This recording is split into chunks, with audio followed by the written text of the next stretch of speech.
Hello everyone and welcome to week 8. And this week we're going to cover a variety of small topics, and I'm going to show solution to various different problems and how we could solve them.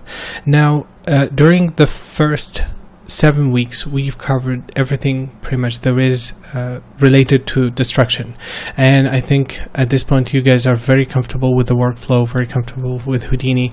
And what I'm going to do here is go over some of the things that we didn't get a chance to talk about, and I'm gonna talk about the lamp setup here, and you can see they're attached to the wall and they're swinging.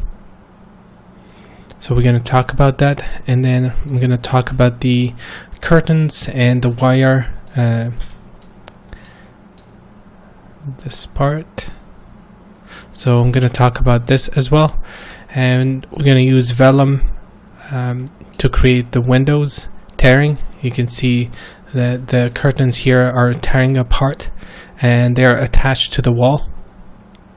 So we're going to look at that, and I'm going to show a potential workflow for doing wires. Now these are not ideal because you can see the fracturing is a bit off, but I think it's working pretty well for this small example. You can see this part is working pretty well. The hanging part is also working pretty well. And then I'm going to show how to do I have the setup, so I'm going to go over the approach, and I think by just giving the solution to how I would solve things, it will give you guys enough ideas to go on your own and start implementing the setup. So I'm going to show ground crumbles and how to do destruction using SOPs only with by transforming packed RBDs, packed geometry.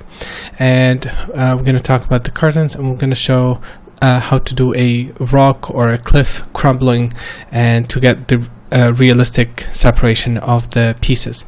So let's get started.